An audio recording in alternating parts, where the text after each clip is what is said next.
Good evening, and we are here. I think we're live. I think we should be live. Let me just have a look. I'm going to double check that we're live. Uh, I've got this over here. Yes, we're live. We're live. Hang on. How the hell do I turn the volume down? I've got this over here. Yes, we're live. We're live. Oh God, I'm going to turn that off. Sorry about this, ladies and gentlemen. I thought I'd be clever, and I wasn't being clever. There we go. Sorry about that. I thought I'd have comments going over here, but obviously decided I couldn't do that without putting some volume through it. Welcome to the show. We are honoured tonight to welcome young Ernie to join us as a co-presenter. And as always, we have Jeff. We weren't sure if we were going to have Jeff tonight. He'll tell you why in a minute. But before we go any further, Jeff wanted to make something very, very clear. If you have a look at our thumbnail, it mentions that Jeff has bought the cats some kitty crack. Now, Jeff wanted to explain a little bit behind what that means. Jeff? Well, there's a lady that she grooms animals. It's a Girl with Dogs, I think is her channel. Anyway, she has some stuff that she gives the cats when she grooms them, and they absolutely love it. So I thought, well, we should get some. So anyway, we've been jokingly calling it kitty crack, but Gabe will show you, and the cats really do love it. I mean, they think it's the greatest thing on the planet. Oh yeah, they do, and it's in these tubes. There is, I don't know what it's like, a cream. It looks disgusting, but they run through doors to get at it. So just would say that. We have Station Master with us tonight, and we have Patricia with us. Hello, and good evening, everybody. Where are we going to go? I just want everybody to say hello first, because we've not done one of these on air lives before, so we're pretty much going blind into this. So Jeff and Ernie. Jeff, first, what you been up to, mate? Where are you? I drove all the way across country. I'm in Baltimore, and if you could look right over there, about a quarter of a mile is the bridge that fell. And we didn't know if you were going to get there, because we didn't know. It was touch and go. It's been a crazy day trying to get here. Yeah, it was touch and go. And how are you, Ernie? Life treating you well? Well, thank you. I'm very tired, very nervous. Yes. So we've got to take it very easy on Ernie tonight, because he's very nervous on the show, and we told him nobody bites. So please, nobody bite. Anyway, the reason, one of the reasons Ernie's on the show, well, it's not the reason he's on the show, but one of the things Ernie does is he's a volunteer for the Somerset and Dorset Railway down in Shillingstone. Now, I understand some of you, don't know why, but don't know anything about the Somerset and Dorset or steam trains. So what I've done is I've put together a very, very short, condensed history of the Somerset and Dorset, and it looks like this.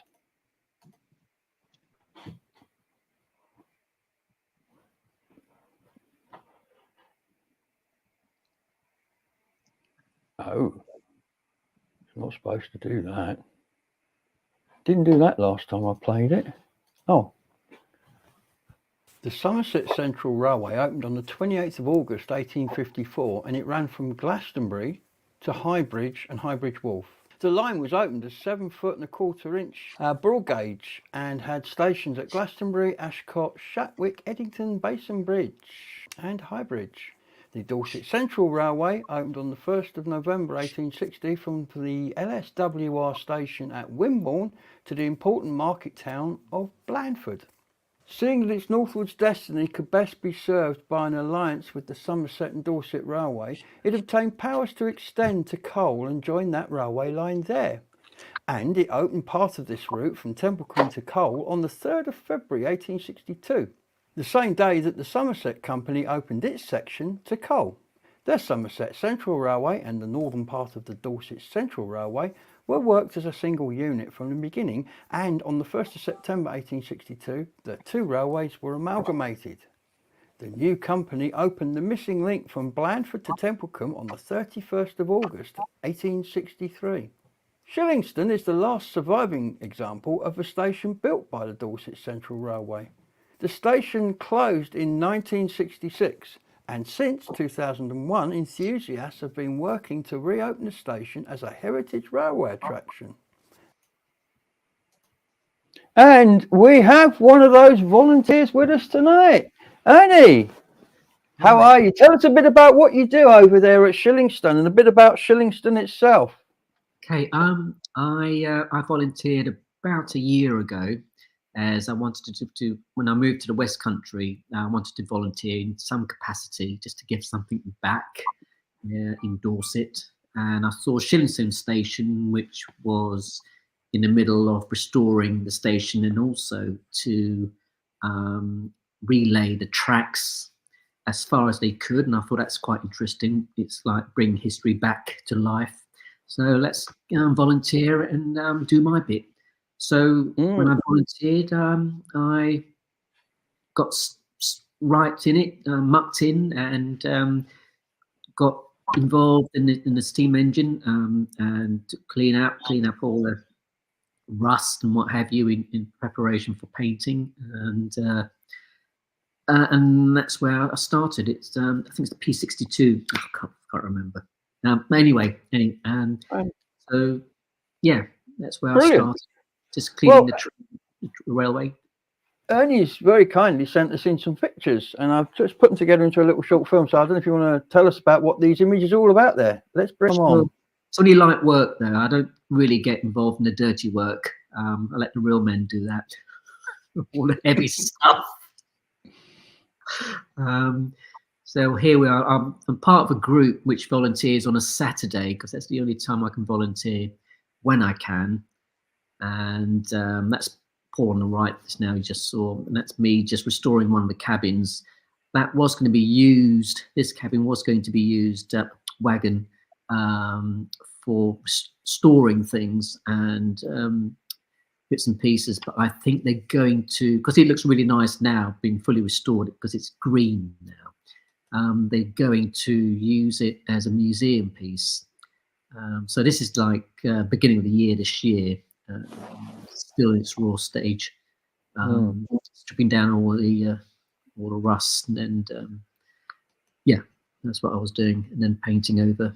That was the open day. I think it was the anniversary of the train station, and I was just volunteering in the bookshop in another wagon that's been restored and it's turned into a bookshop, and then all proceeds go to the development of the restoring at the railway station.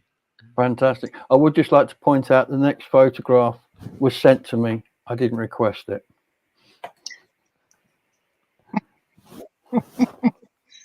Ernie had legs. I never knew that.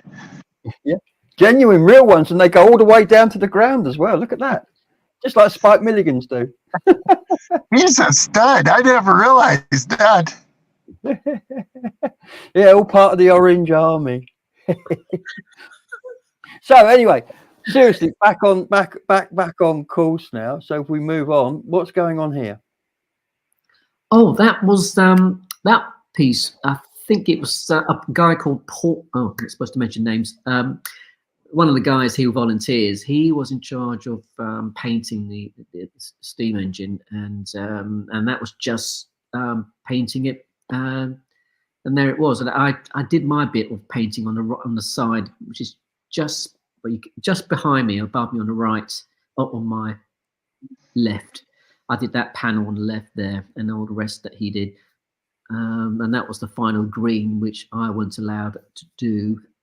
And the yellow bit there, the lines there, that was hand painted, as well as I think they were all hand painted. Everything was hand painted. There was no stencils involved in painting. No, That's impressive. That's it is. It's an art. Yeah. No stencils, no masking tape. It's all by hand. That was. So whose logo will end up on that tank there? We don't know yet. As far as I'm aware, at this moment in time, nothing at the moment that I'm aware of. Because that's a GWR. It hasn't been spoken of yet. That's a GWR logo, isn't it? Yeah, but it's kind of a smack in the face, really, if you know anything about the Somerset and Dorset, because they were run in collaboration with the Midland Railway for many, many years. And then right at the end, they were handed across to the Great Western, who never forgave them for getting rid of 7-foot gauge and going with the Midland in the first place. And so they ran them into the ground. So I just love the irony of you having a Great Western locomotive there. Station master says you should be fine. You should be okay, Ernie. You were in my video. Yes, well. Oh, we have Mark Cornell with us tonight. Hi, Gabe, Mark, and Deb here. Just want to let you know I sent you an email. Regards. Excellent. I'll go look for it. Excellent. We have the Wandering Ponderer tonight. He must have got his internet issues taken care of. You know, he might come and call in tonight and tell us a little bit about his channel. We're all ready. Station master says the loco is a Polish copy of a U.S. tank loco, from what I can gather. Yes, it is. Yeah. So it's not a Great Western loco then. Oh, that's all right then. Everything's okay again. We have Carnival Vibes with us. Hi, Gabriel. Hope all is well. I can't wait to see you. Excellent. How you doing? Brilliant. That's one of the beautiful things about doing a YouTube channel in Glastonbury. Eventually, everybody wants to come and visit Glastonbury. So I get to meet loads of people, which is fantastic. If you're coming to Glastonbury, let me know. We'll hook up. You can say hello on camera. We'll have a coffee. It'll be great. And more about meeting up later, because we've got a bit of an announcement, but carry on. So you were going to tell us about this picture, Ernie. Yes, sorry, I thought you meant Great Western Railway logo at the side. We don't know yet, but it was an American one which they dismantled to sell to, at the time, Yugoslavia Railway. And so they got it from Yugoslavia and transported it back here. That's interesting. Yeah. That's interesting. I didn't know that. I didn't know that at all. So they're your feet down there, are they? On the bottom, yeah. Yeah. Oh, and we just thought we'd finish off on this because this is a lovely, lovely rainbow. There's quite a little bit of flooding next to your station there, isn't there? Quite often. And that's Hambledon Hill at the bottom there. Yeah. Prehistoric and a Roman site as well. Dorset's crammed full of old stuff like that, isn't it? It's a fascinating county. I do like Dorset. Well, there you go. Sorry, I'll bring that back. Carry on. That panning of the landscape there, where the rainbow was. Well, what we're thinking of doing was having a vintage event, and so like a 1930s or 40s once the station is completed, and maybe have an air display going along that plane there. So that's an idea. We just have to pass it by the secretary and the chairman and treasurer, whether it's all feasible financially. I hope so, because that sort of thing brings people in, which brings volunteers, which brings money, you've got to do that nowadays, haven't you? Yeah, I mean that's where I come in really, in terms of mucking in, because I think the real men really want to do that. I'm a bit, I'm only 5'5". I'm very slight in stature. I'm not strong enough to do that kind of manual labor. An artist. Station master says, sorry, I misled you all. The loco was built in Yugoslavia. I think it was used in Poland. It has been converted to the design of the USA tank locos delivered to Southampton docks during the war. Oh. Carnival Vibe says, can't wait to see you soon, Gabriel. Going to be a good day. And we have Allison O'Brien with us tonight. Evening, Gabriel and Jeff. Did you see the solar eclipse yesterday? Yes, I was in Washington, Pennsylvania on the I-76 driving along when it happened. It was very cloudy, but it got dark. It got fairly dark. I mean, you needed your lights and all that. And a few minutes, it was over. That's exactly my experience when we had a total eclipse here in 99, was it? Yeah. Or was it 2000? Literally, it was overcast, and it was strange because it didn't get dark like it just gets dark everywhere. You could see this line in the clouds coming towards you because obviously there's a shadow and it had an edge, and you could see the clouds getting darker, and it came towards you, went overhead, and then went away. Probably more eerie than seeing the sun disappear. And the other thing I remember clearly was all the birds shut up, and they didn't start up again till it had gone and the light came back on. So. The thing I noticed was when you're in the South in the spring, or when you're in the Midwest and they have tornadoes, the ground and the grass and the trees, I'm colorblind, so I'm not prepared to say what color it is, but it's like an orange or a green or a yellow glow.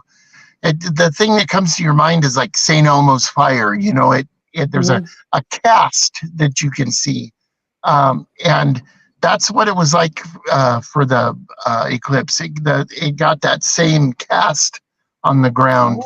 You could see. Oh. Wow. I mean, apparently we've got a partial one coming up here in 26, which we might be able to see a bit of, but it's going over Iceland and Greenland and coming down that way. But the next total eclipse in the UK, if you want to be there for it, is in August 2090. So put a date in your diary. I can't remember the actual date, but it's August something 2090. And you'll need to be in Devon, Cornwall to see it, or southwest tip of Ireland, down that way. Anyway, talking about, well, it's a very dubious link, but the sun's in space, aliens are in space. We have another video from the Wandering Ponderer. Now, I am actually really looking forward to showing you this video, ladies and gentlemen, because I think it's excellent. I really have enjoyed it. I've watched it several times. Dave, you've really knocked one out the park on this one. Have a look at this, ladies and gentlemen, and tell me what you think. Out in the darkness of space, hanging in the void of blackness, is a jewel, an orb of reflected light. It is a microscopic speck of dust in comparison to all the other lights around it. This jewel harbours more beauty, more mystery than the barren orbs around it. This blue-green jewel has life in all its many forms, from the micro to the macro, among which are found humans, beings with whole worlds, whole universes inside their heads, if only they knew their potential. Many galactic adventurers frequently visit one small location on this planet. It is for this reason the Galactic Council have restricted this world and released this guide for beings wishing to visit this world, and specifically this small location. The Alien's Guide to Kogashu.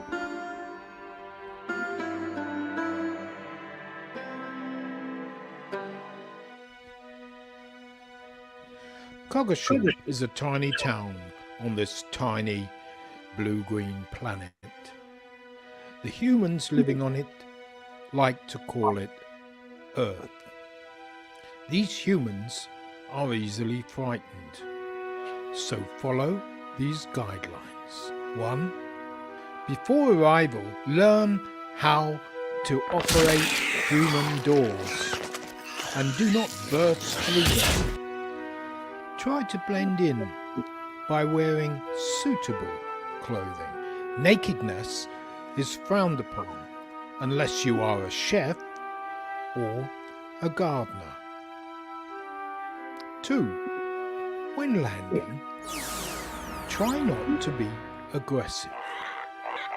Violent visitation is against galactic regulations. Always take a friendly stance on arrival. Say hello.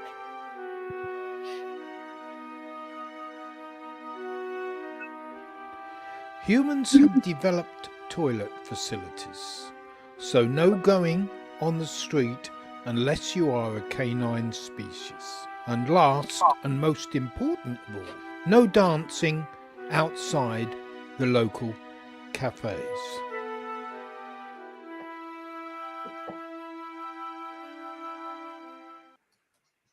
And I think that's very wise advice wherever you go. No dancing outside the cafes. I mean, what can you say? It says everything. Dave, that was a brilliant video. Thank you very much for sending that in. I really You enjoyed it. remember Andy Warhol and his Campbell soup era when he did all the. I think this is the Ponderers. He's having his alien stretch where he's 100 years from now when people are looking back at all our of his videos, this will be his alien time. His alien period, yeah. yeah. I mean, even the alien taking a dump on the pavement. I don't know what he's been eating, but it looks like curry to me. Oh dear. Station Master says, anybody in the Kent area this coming weekend? We have our diesel gala on the Kent and what is it? KESR, the Kent and East Sussex Railway. Friday, Saturday, and Sunday. Please do come and say hello. I shall be filming. Great event. And you know what? If you go and you see him and you ask to see his watch, he can show you an Illinois 60-hour diamond edition, one of only a few thousand ever made. And it is literally one of the finest pocket watches on the planet. I know. I'll agree with you. Totally is. Because I have one. Okay, moving on. Anything in the comments before we move on, Jeff? Carnival Vibe says I'm having a tattoo on the 12th. Good to know. Good to know. Andrew Norris, clever video and a great guide for when I visit Coggeshall. Yeah. Kate Smith says, I think you will find a lot of aliens in our parliament. I think yes. Kath, as an American, I would trade your government for ours any second. I'll even throw in good watches. That sounds like a fair exchange. Oh dear. Anyway, moving on before we start getting too political. It's challenge update time. Bum, bum, bum. So I have to report, ladies and gentlemen, I'm really sorry. I've still not risen to the challenge, but I have news. I am going to rise to the challenge, and I'm going to do it this week. I've got some bits and pieces on tomorrow, I think, but then later this week I'll be going to the challenge. And what I've been doing in the meantime, while I think about it, is I've been thinking, well, when I get to Birmingham, what shall I do? And I thought to myself, well, I could do the usual thing, go to the markets, go around the town, but I thought, no. We are a show of culture. We like to bring you knowledge. So I am going to visit Birmingham Library because it's new. It's the largest library in Europe. It's also the largest cultural centre in Europe. And I don't know if you like modern buildings or not, but for me, I think this thing is absolute eye candy, and I want to go and have a look. Jeff said earlier on, it reminds you of the Guggenheim in places. I mean, what it does, and I'm sure Andrew Norris will see it also. It's beautiful. So that's what I'm going to do. I'm going to go up to Birmingham, and I'm going to go visit Birmingham Museum. And I'll be Andrew Norris says, I just tried calling on the WhatsApp number, but no one is picking up. Oh, hang on. Sorry. If you want to try that again.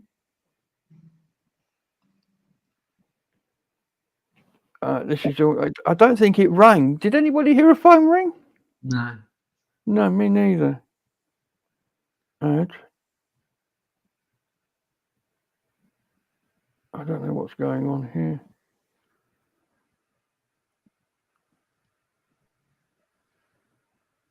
I expect it will go again if it rings again. Sorry about that, Andrew. I've got the phone open next to me now. For some reason, the calls coming in on WhatsApp aren't making it ring. Bizarre. Okay. Sorry, Jeff. Say The something. Ponderer is thanking everyone for the well wishes for his video. It was a very good video. He's having fun with that new camera, isn't he? Yeah, oh, absolutely. It's a cracking one. It's a cracking one. I'm having fun with my new camera as well. It's really helping me. Yes, Andrew, try again, please. I want to see if you can see when you look at the interior pictures of that library, if you see the Guggenheim also. Oh, what's it want me to do now? I've got to enter a password. Video. Allow. Setting. I've got to allow. What have I got to allow? That? I don't know. It's asking me to allow all sorts of stuff because I've not used it. I've installed it but not used it. So, video. Allow.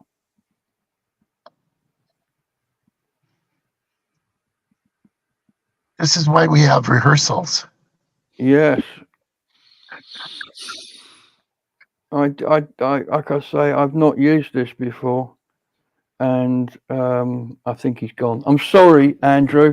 It's asking me for permissions to do all sorts of stuff. I normally have WhatsApp, but WhatsApp Business I think is a different thing, and I had it installed and everything in here, but as soon as you rang up, it just I could see the call coming through, but it wanted me to give permissions for something, and I couldn't find out how to do it.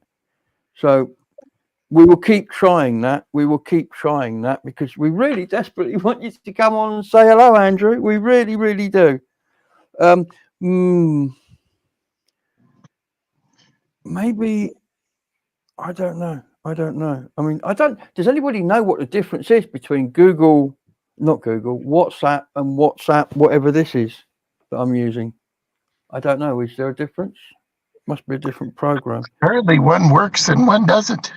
Well, yeah, WhatsApp is no problem. This will probably work. It just wanted me to allow all sorts of stuff, but didn't say where they were. And Is it showing his WhatsApp number? Can you call him back?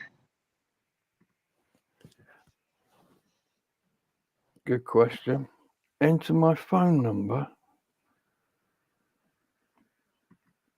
That's not my phone. I don't know what I'm doing. No, I can't. It wants me to put a number in. I don't know what. Hang on. I can't do this on the show. We'll sort this out another time. Sorry about that, ladies and gentlemen. Otherwise, we'll be there all day. We've had another video come in, this time from Bernie over at Station Masters, who obviously Ernie and Jeff and I all know.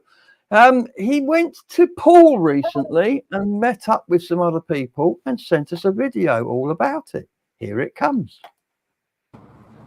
Well, it's something like 7:30 in the morning, and you find me standing beside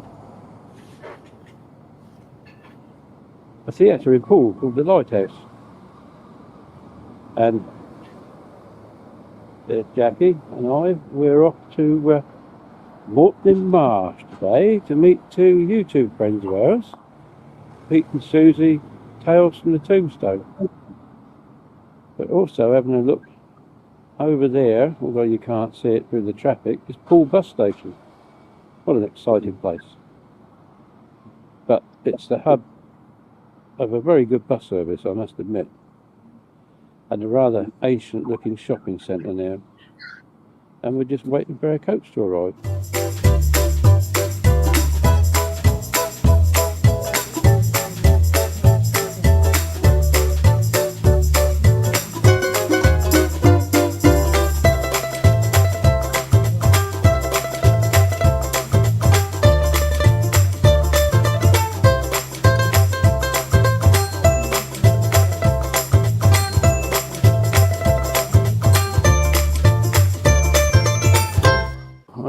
Cotswolds, and we've arrived at Morton Marsh, which is another one of those typical Cotswold villages.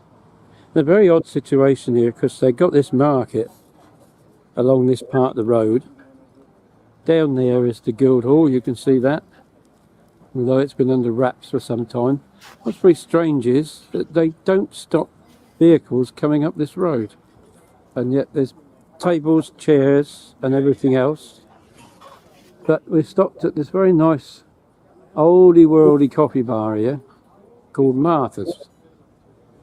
But the main reason for coming, we ran into two layabouts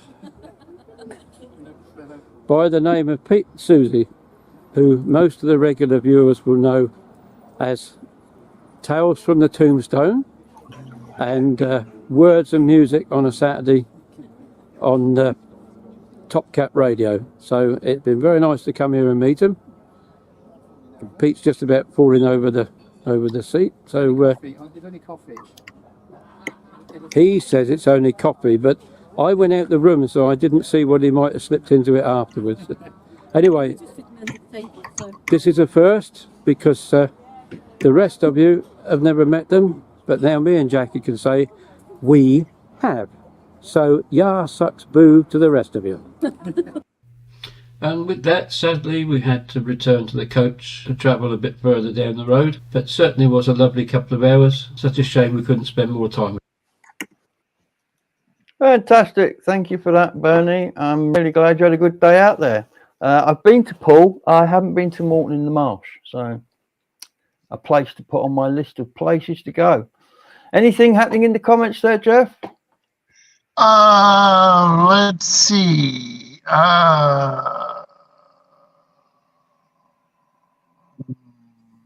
Let's see. Tracy Murphy, lovely video with you and Jacqueline. Bet it was nice to meet up with Pete and Susie.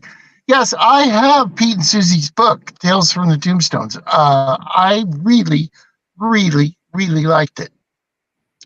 It's very interesting. I could show you. I have it right by my bed. I read it every night. I am, when I'm done, I will get their next book. I would love to have them as a guest on the show. I know they do a radio show and they're writing into their book and they're super busy and all that, but I would dearly love to. Their book is amazing. It's on Amazon. If you care to go and look for it, it's well worth it. We'll have to send them an official invite, Jeff, from the show. Ernie, have you, with your interest in steam locomotives and railroad history and all that, you said earlier your bucket list, one of the items was to come over here.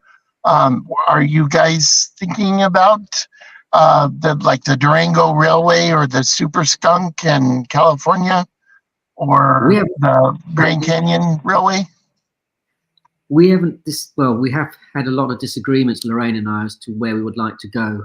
So at the moment, we've put it on the back burner at the moment because she wants to go to where all the musical history is from, came from. So it's rock and roll, Motown, blues, and so we're not discussing as to where we're going to go in America. It's just too big a country to go to, even though it's about 2 years ahead. We haven't thought about it yet. We're just waiting until we come to a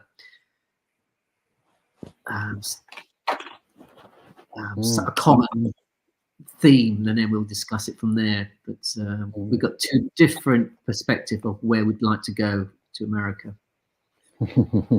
I know exactly where I'm going. Separately, I don't know.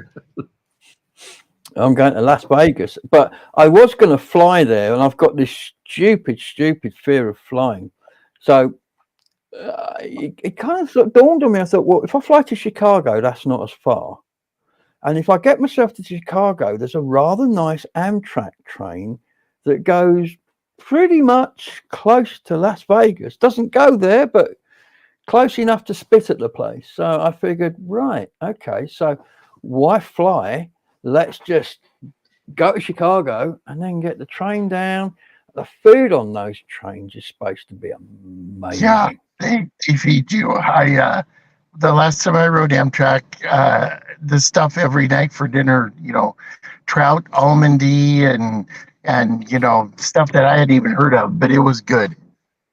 Yeah, absolutely. And it's the adventure, isn't it, of going across America on a train. I mean, I don't know how Station many master says, what happened to the video? There was music added and Pete's head was cut off. Music added. Which video was this? Station masters. Was there? Oh, because Pete's head.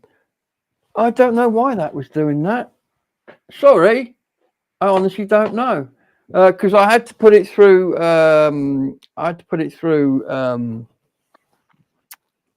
What's name? I don't remember there being music on it. There was vocals, but I can't remember there being music on it. If there was music on it, it would still been there because I didn't touch the sound. All I did was trim a couple of bits out to get it to fit on the show. I haven't taken any audio off it. Definitely not. Definitely not. That's interesting. Mystery. Station master says Ernie, Pete plays progressive rock on Tuesdays and Saturdays. Is Words and Music, which is better music spread and more requests. He also says you might be talking about the Southwest Chief, Gabe. No, actually, the one that Gabe wants to ride is the Empire Builder, the one from Chicago to Seattle. Yeah. No, from Chicago to he'll get off in Barstow and take a coach to Las Vegas. Yeah, and it's only a short coach across the desert. Well, moving on a little bit because time is moving on. It's 25 to 9 already. Jeff quite often will come up with something out of the ordinary and say, have a look at this. This is rather interesting. Well, the other day he told me about a fish doorbell, and I thought he meant it was like a button you put on your door in the shape of a fish. Do you remember those singing fish that used to flap around? I thought it was something like that. No. I'm just going to play this little bit of video. And Jeff, if you want to pipe up and say anything while it's rolling, please join in. But for now, this is what it's all about. It's called the fish doorbell, and it's in a place called Utrecht in Holland. And basically there's a sea lock there, a boat lock, that stops fish from getting up into the river and spawning. So what they do is they have a camera, and this is the camera in the water. The idea being that what happens is people like you or Jeff, for example, who happens to do this, have it on. You just don't pop it up as a little window, and if you see movement, then you press the doorbell.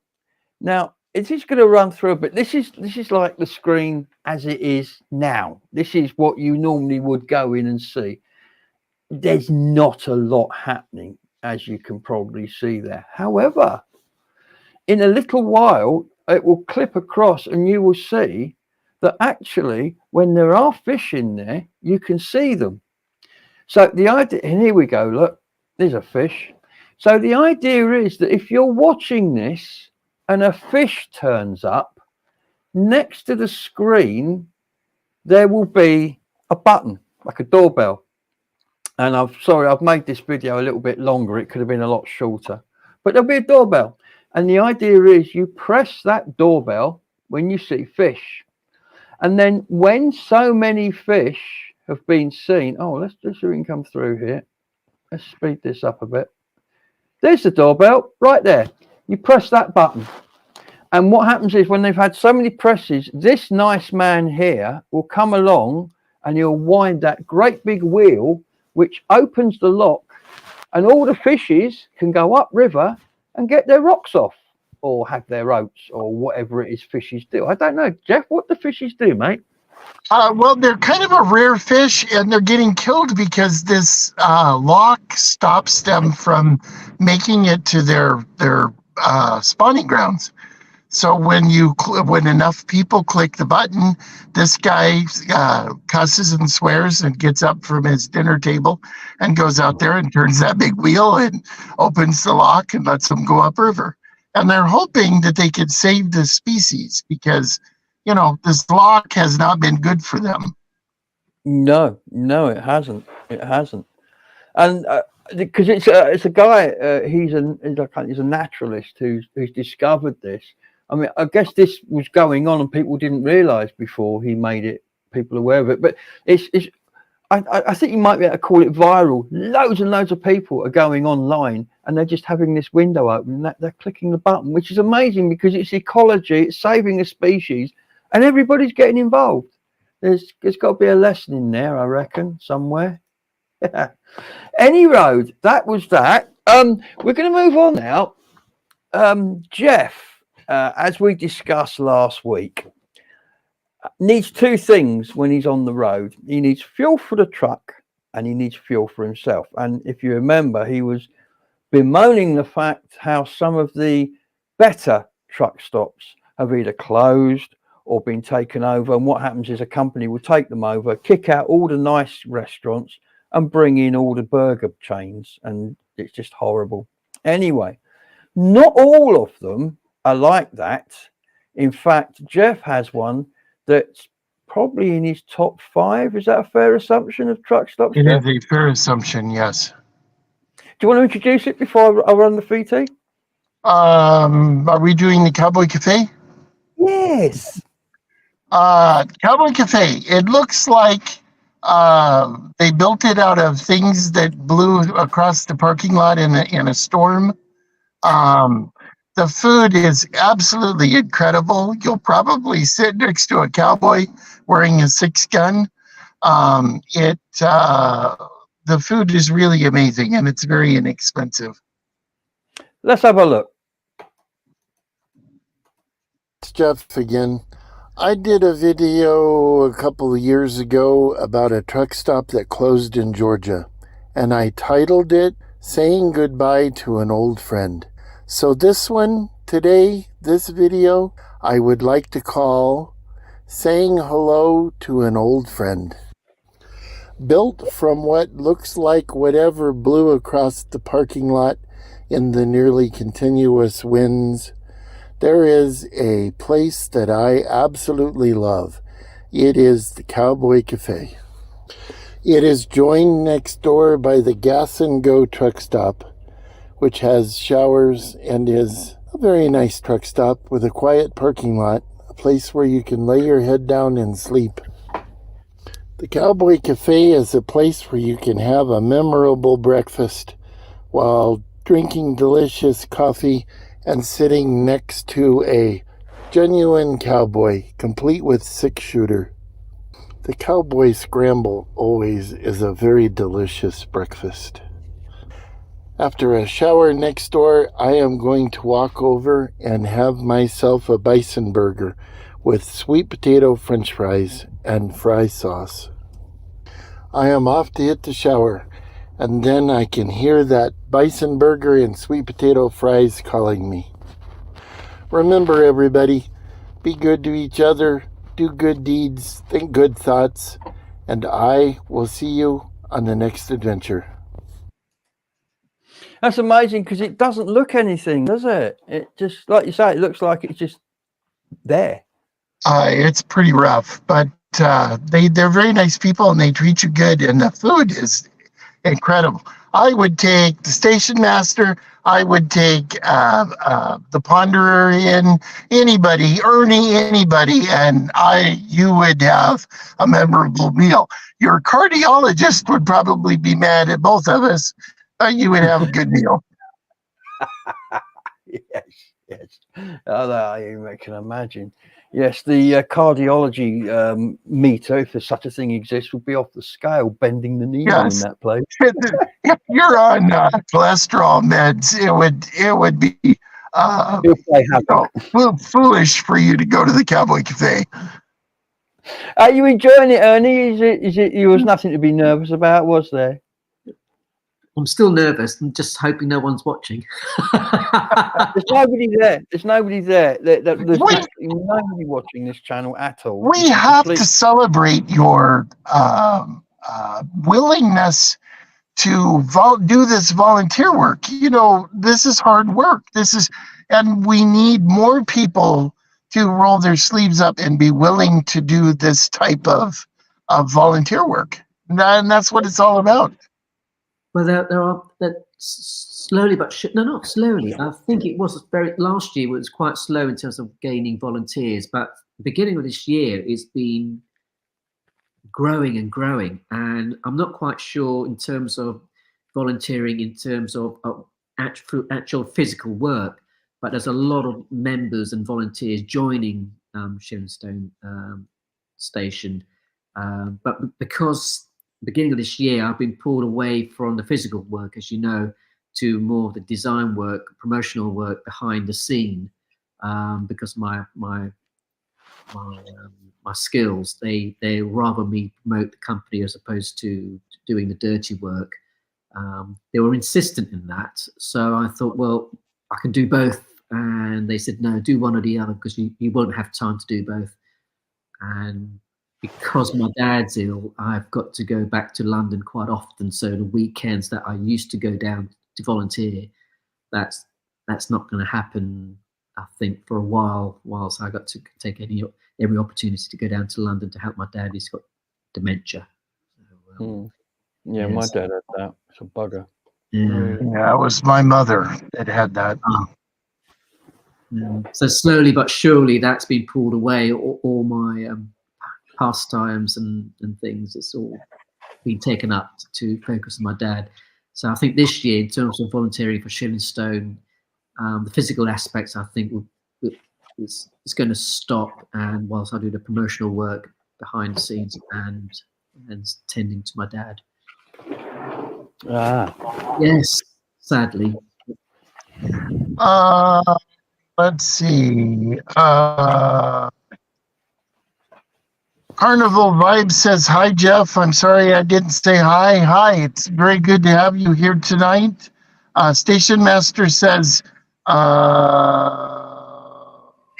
Durango and Silverton and the Toltec. Yes, that is a beautiful train.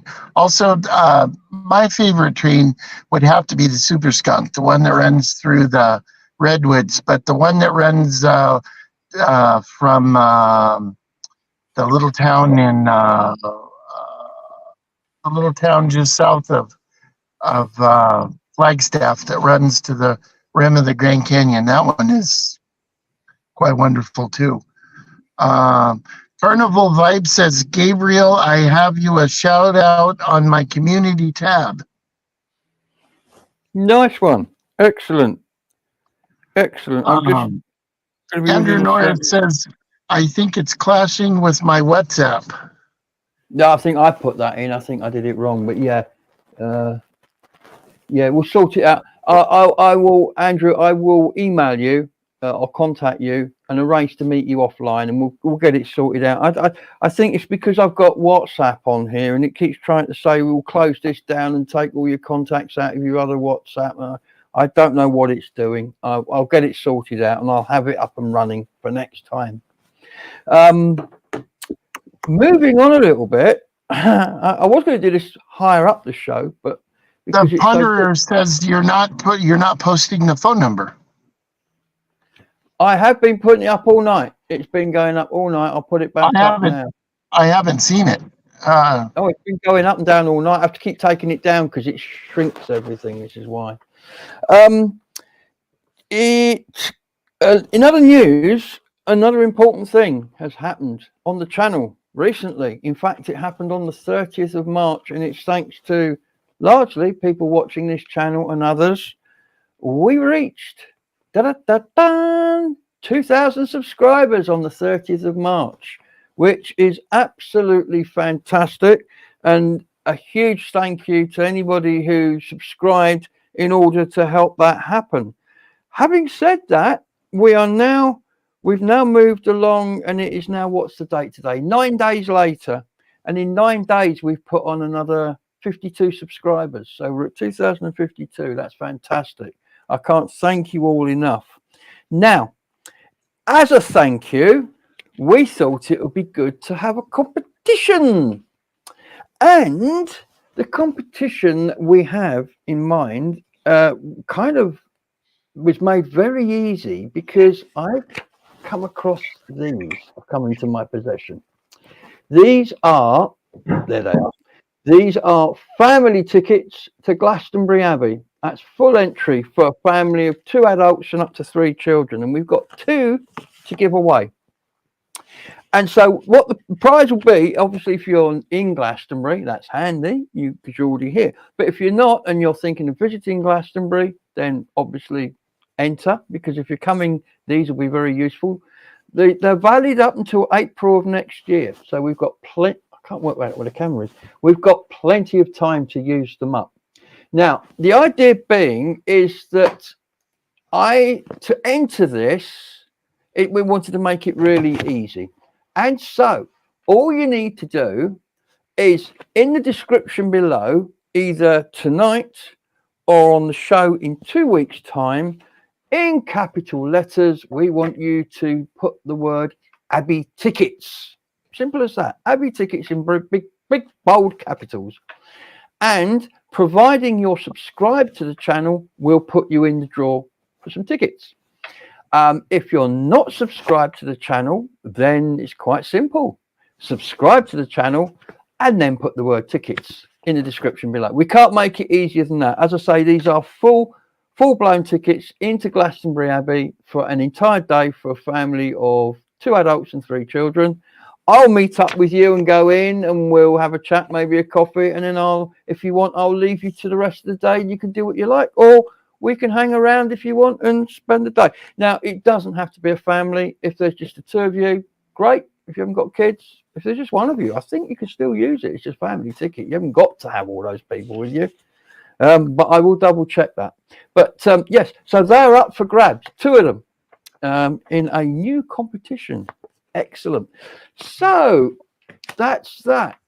And while we're talking about that, Google Analytics, that amazing piece of software that nobody knows how to read, and I include myself in that, tells me quite reliably that 78% of the people who watch Jeff's videos, my videos, aren't subscribed. And I think to myself, why wouldn't you subscribe to a channel like this that puts out such amazing videos? I've got to say that. I've got to build it up. But seriously, if you do watch our videos more than once, please just hit the subscribe button, because then you'll be notified when we're putting our videos out and you won't miss any. I find it amazing that we have different viewers. That's what I find amazing. I have a core 100 people that watch my videos, and my core 100 people that watch my videos, largely with only a few exceptions, do not watch yours. And your core 1,700 viewers, 1,800 viewers don't watch my videos. I think that's amazing. I think there is some crossover, but I think you're right. There is demarcation between somewhere for some reason. Don't know why that is. Perhaps people like different videos. Go on, Ernie. Can you see your subscribers? The list of your subscribers? No, yes, we know where they live, and they had better subscribe. We've got an eye on you. No, seriously, I don't know. They just turn up. I don't know who they are. I don't know. That's a good question. Maybe there's a page you can go and click on. I don't know. I doubt it though, because otherwise people would get hassled, wouldn't they? Oh, welcome to my channel. Can you do this? Can you do that? No, shut off. Any road. Moving along again, I need to talk about this.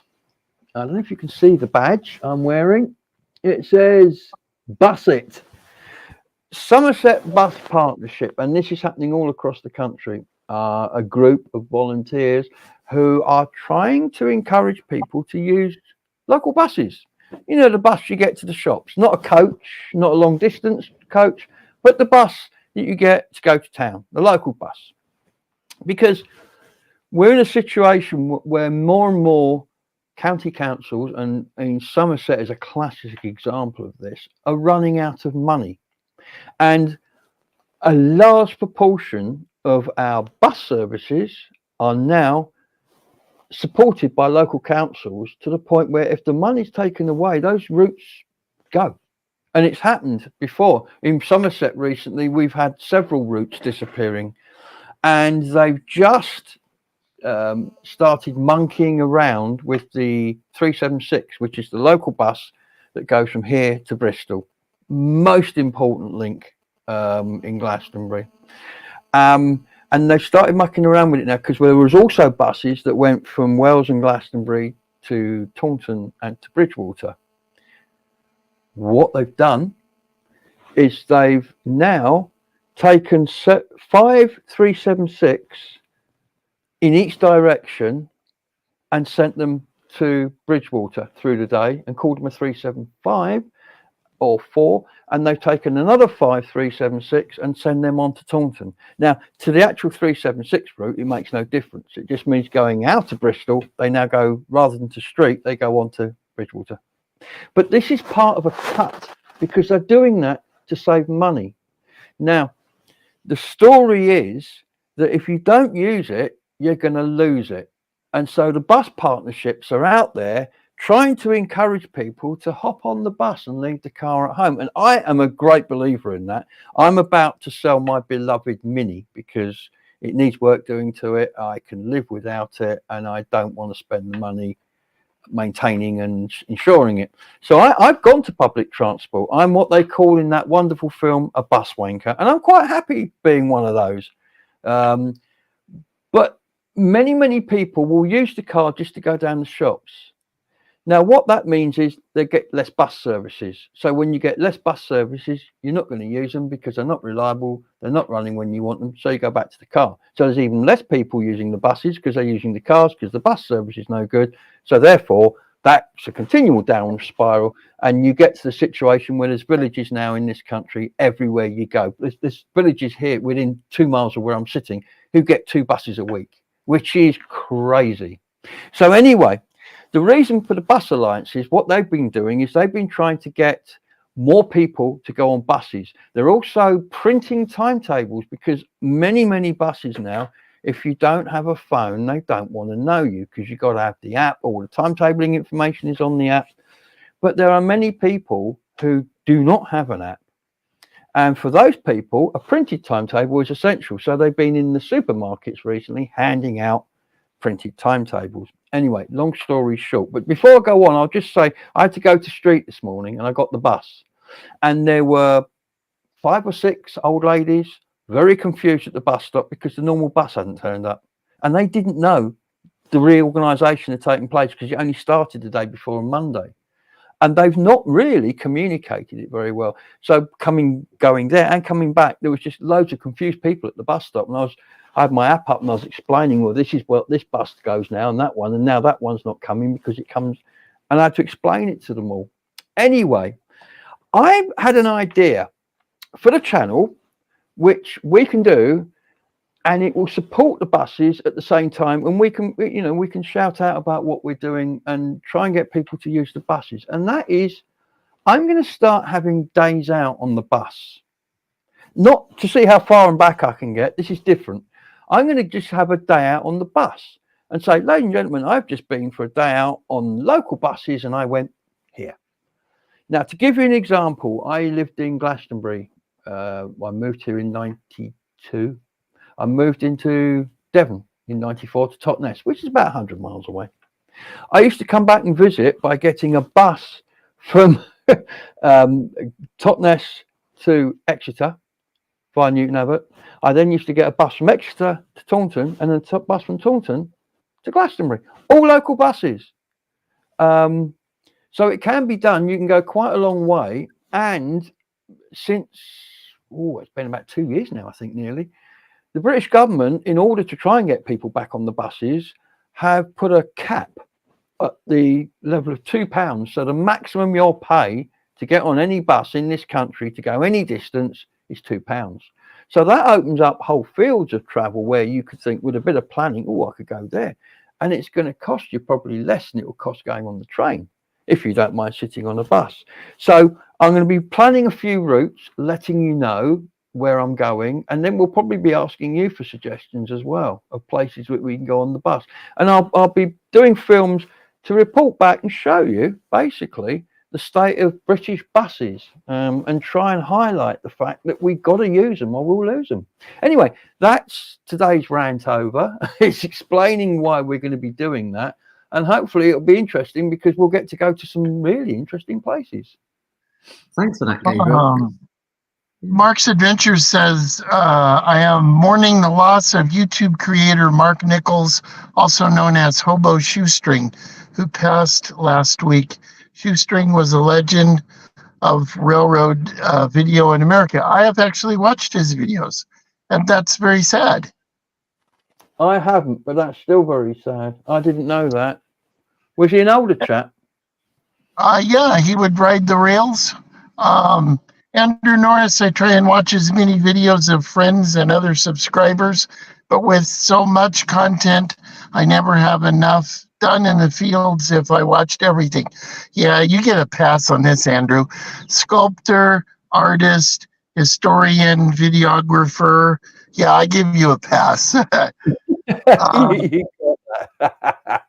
Allison O'Brien, I've been watching Gabriel and Jeff videos over the last week or two. Both videos, more to watch. Thank you, Allison. Thank you. Yeah, we're two different people, but we do good.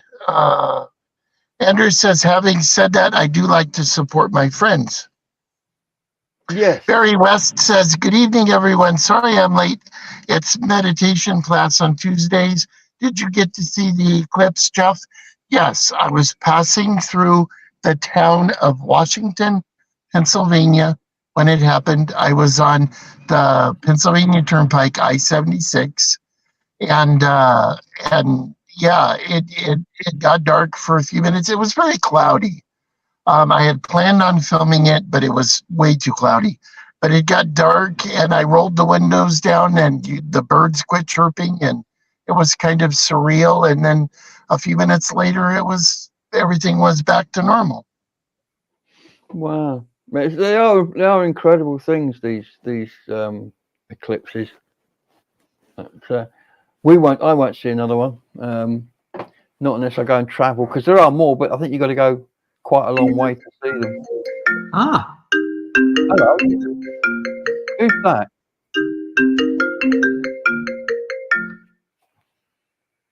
Is it the Ponderer? I hope. Oh, where Did you miss? Where was that coming out? Let's have a look.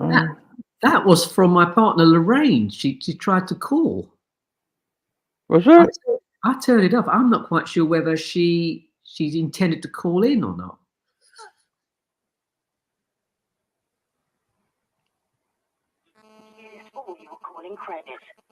Oh, I can't call out because I've got no credit. It's a burner phone.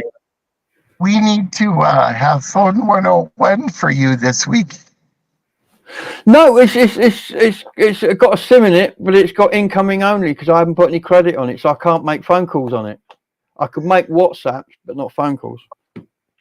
Andrew Norris says, thank you, Jeff. Yes, if you were sitting on your high knee, drinking your homemade plum hooch, I would not give you a pass. But with all of you that you have on your plate, I won't throw stones at you for not seeing my personal video every once in a while. I won't throw stones at you. Apologies to Dave. I have seen, yes, again, it didn't ring. For some reason, this phone has stopped ringing. That said, we just talked the Ponderer into calling in, and then we miss out on him because he could have told us about making the video, the alien video, and what has brought him to this point in his life where he's in his alien period. Well, if he wants to ring in again, I'm watching the phone. In the meantime, we're nearly at 9. Well, we are at 9 o'clock already. And there's just one short video I wanted to show you before we finish. And if Dave, if you want to call in at the end of this video, I am watching my phone because I can't hear it ring, but I can see it ring. So I'm watching the phone. So this video, John Mitchell is an artist known to some people. He spends half his life living in Costa Rica. He spends half his life living in Glastonbury. He's, oh, hang on, what we got here?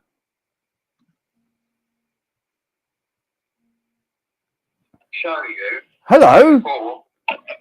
Ah. Oh, Gabe. We got a Mr. Norris. Look, ladies and gentlemen, he's come through on. There he is. Can you see him? Yes. I'm here. How? Because you just had a call from Wandering Ponderer. I thought maybe the connection has been established. So I thought I'll give it a go. And there you are.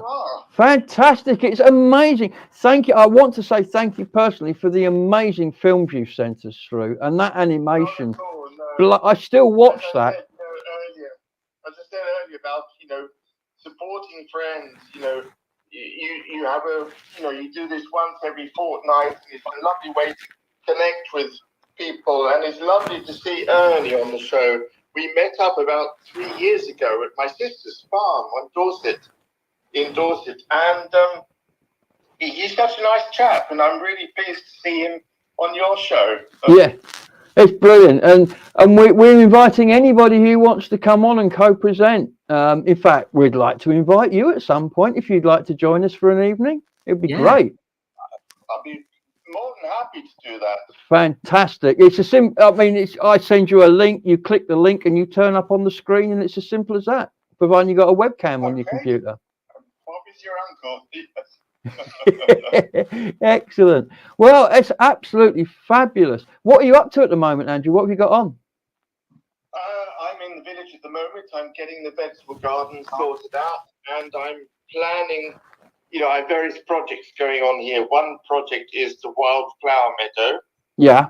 So I've cut parts of it down to the ground, cut the grass stains down to the ground, and I wanted to plant lupins.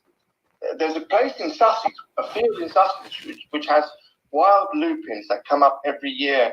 And I'm so impressed to see that I thought, I'm going to bring it here. So I've got some lupins growing in little seed pots, and these are perennials. Mm-hmm. And eventually I will plant them out in the meadow because I won't be cutting the meadow again until late autumn. Okay. So, to see if and when they come up. So that's one project. The next project is the dew pond. It's the last dew pond in the village, which I've been restoring and painting. And I'm just hoping for the frogs to come back. Mm-hmm. Yeah. So, there's always something going on here.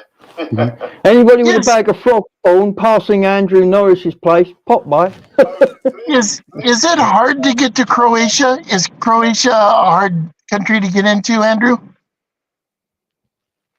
Sorry, Jeff, what was that? Is Croatia a hard country to get into? Hard country? No, it's very easy. In fact, very near, in the woods nearby here,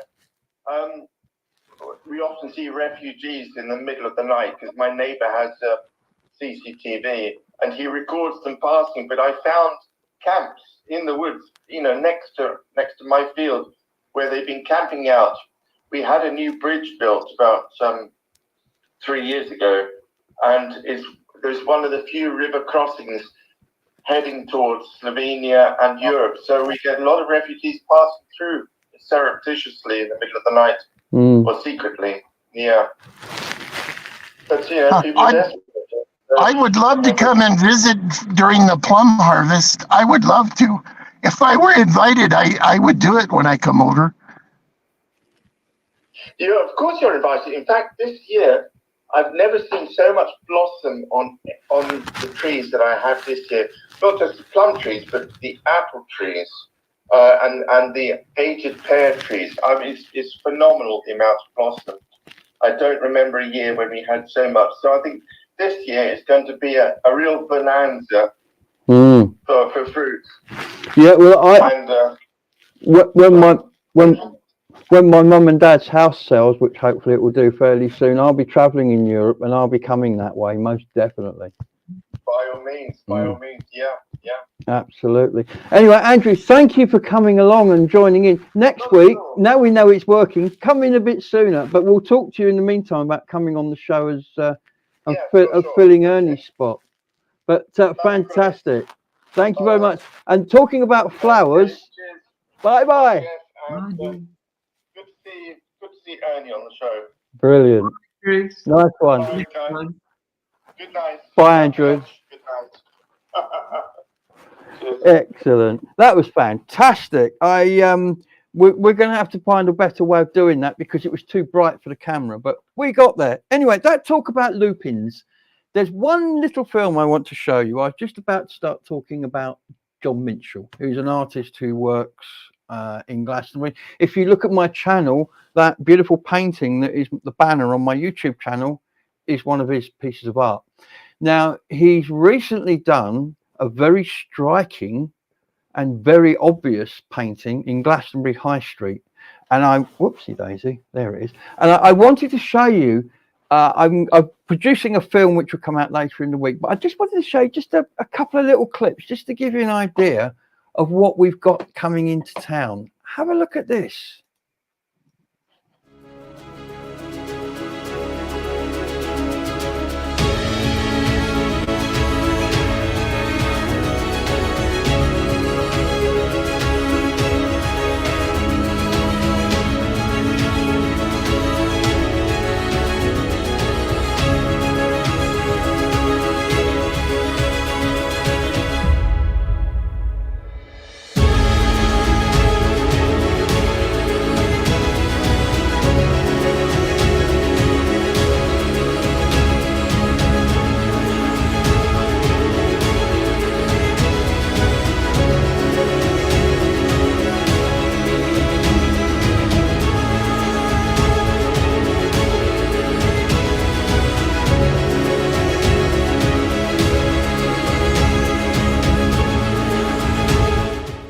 So as the scaffolding comes down, certain bits of touching up need to be done, which John has just done.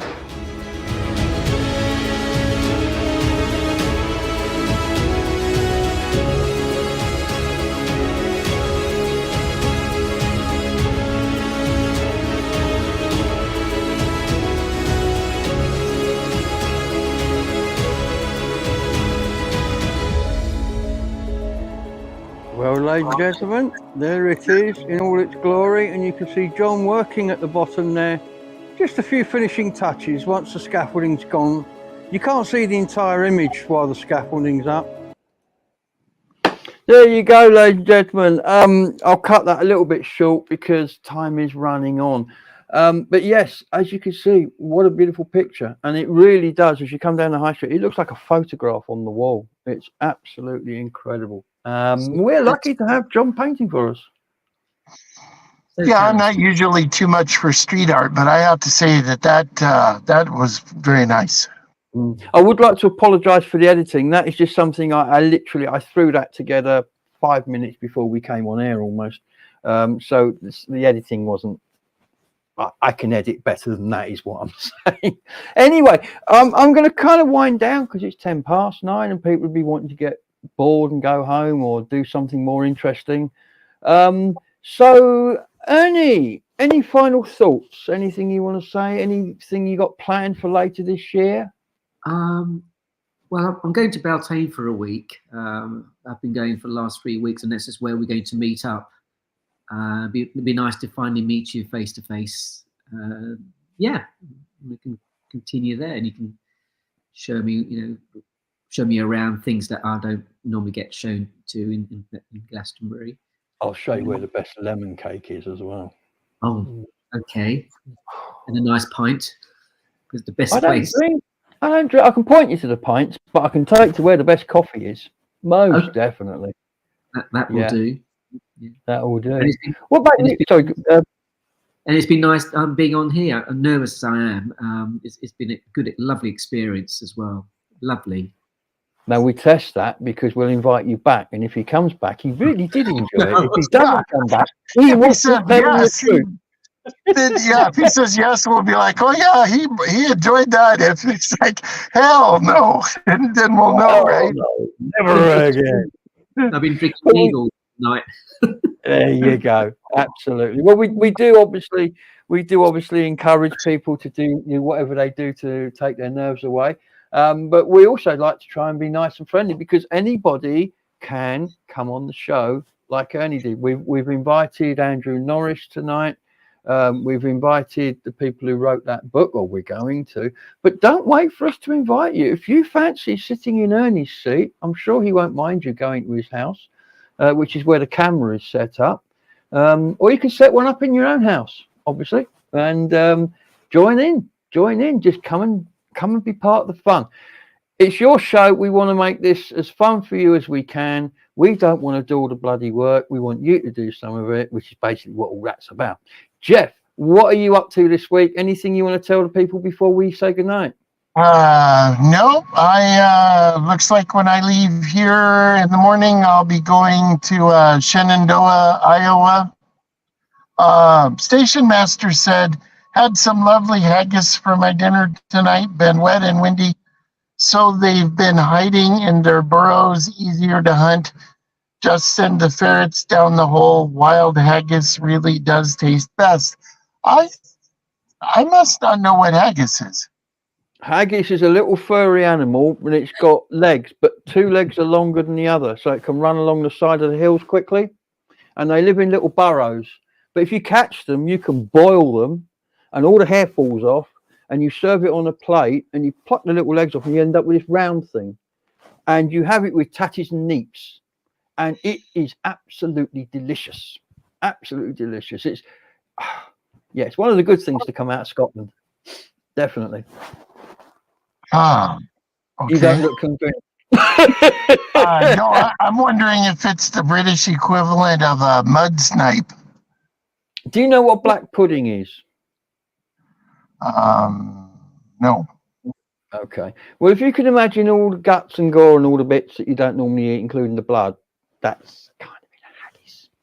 If you look at the ingredients, you probably wouldn't want to eat it, but ignore the ingredients. They are delicious. I must admit, I do like haggis. I really do.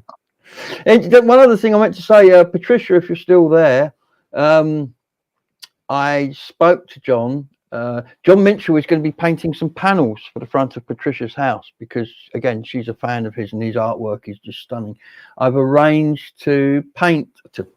No, I haven't done that. I've arranged to take some film of him while he's painting. So you'll have film of it because they're going to be done in the studio rather than on a wall because they didn't want to paint the wall. They wanted something that could be removed.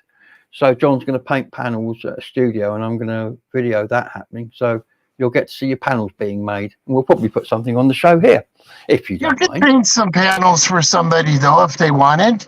You know, you could get Andrew Norris to help you, give you lessons over the phone. I'd need more than lessons. I am to painting and drawing what Cyril Smith is to hang gliding. Cyril Smith was an MP. He was twice your size, Jeff. So he wasn't very good at hang gliding. I'm not very good at painting either. When I did my photography degree years and years ago, one of the first things they do for the first term, I think, of your first year is they make you go to art class because, rightly so, they reckon that in teaching you to draw stuff, you're taking note of how light, form, how it all reacts, what the light does, and all that sort of thing, which is invaluable training for when you're a photographer, because obviously you're looking at that sort of thing. And this young lady, she was obviously fresh out of college. Oh, I could teach anyone to draw. Everyone can draw. 3 weeks in, I was at the back of the class reading books. She gave up. She said, no, you can't draw, can you? I said, no, I can't. There seems to be a disconnect between here and here. I tell it what to do. It says, mate, you're having a laugh. Go away. I'm not doing that. How can that be when your daughter is one of the most amazing artists that ever lived? Was your milkman 40 years ago a really good artist? Maybe it was. I don't know. I mean, my daughter Laura is so skilled. I mean, she does nails and she does like little images on the nails. I mean, she did you watch faces, didn't she? Did your Mickey Mouse watch face and all sorts of things? Yeah, she did a Minnie Mouse on my Rolex, and her rendition of Minnie Mouse is so far superior to the Rolex Mickey Mouse. There's no, it's comparing apples to oranges. It would be like me doing it and Andrew Norris doing it. That's how much better hers is. Yeah, she's so skilled. She's so skilled. But she's one of these people that annoy the hell out of me because everything they do it well. Going back a few years when dreads were coming in, she was in Jamaica. She went to Jamaica for a holiday. She learnt from somebody out there how to do dreads. You know, the ones that go across your head, stuck to your head, and then come down the yeah. Yeah, she did all of that and the actual dreads. She came home, she was able to do it. And she could do it really, really well. People were coming to her and paying her to do it. I mean, she's just incredible. She's one of the best nail technicians. I mean, the painting she can do on nails is incredible. She is very good. But like you say, it must have been the postman. Yeah, the binman, the guy out there emptying the bins. Yeah, I think somebody could draw. If somebody can. No, wasn't me. Anyway, on that bombshell, as Jeremy Clarkson would normally say at the end of Top Gear, I guess it's 9:15. We should really say goodbye to everybody. Thank you for coming. It's been amazing. We are so looking forward to doing the next one already. We don't know what is on it because we haven't even started. What we normally do is we do a show and then we leave it a week, and then Bernie puts his show out the following Wednesday. The following and then Thursday you morning, call me an hour after Bernie's show is over and says, we gotta get our show ready to go. Absolutely. And on a Thursday morning, I start working on the show. And normally, so far, we've been ready every time, haven't we, Jeff? We've always got here on time. Well, other than your phoneness needs work. Yeah, we got it working in the end. I don't know if it was me or what, but I mean, Andrew got through. I need to turn the brightness of the screen down. It doesn't matter if it's a phone call because I can just put it on my mic. But if it's a video call like that, obviously the camera here overexposes it. So that's no good. But, you know, we had a phone call with Andrew tonight. That's good. We'll get better at that. Punder, I really wanted to talk to Punder. I'm very sad because I wanted him to explain to us his alien period and, talk about his inspiration that started him doing videos and all that. So I'm very sorry. I'll tell you what, Dave, if you're there, it's the phone number, mate. If you want to ring up in the next 60 seconds, we'll take your call. If not, we'll say goodnight. It's getting late tonight. I'm sure he doesn't want to tonight, but we need to, we need to make sure he does. We get through next time. I don't know why it's just not ringing. It's not it's full volume on the ringer. The ringer is full volume. Look, I don't know if you can see it on the right hand side there, full volume. Doesn't go any louder. Ernie, thank you for coming. Thank you for your volunteerism. You've been an amazing supporter of our channel. An hour goes too fast. I really hope that you'll come back. I want to hear about you restoring your house. I want to hear about, there's so much more that we didn't get to that I would love to hear, and everybody else would too. I promise we'll yak less next time. Please come back. Thank you for being patient with me.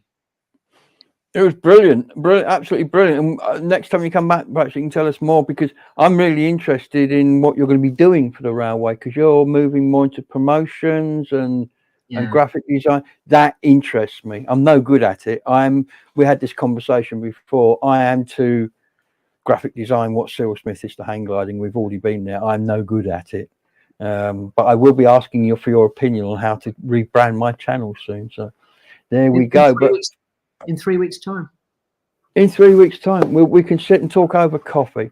But for now, gentlemen and ladies and gentlemen, it's been emotional. It's been a fantastic evening. Thank you all for coming again.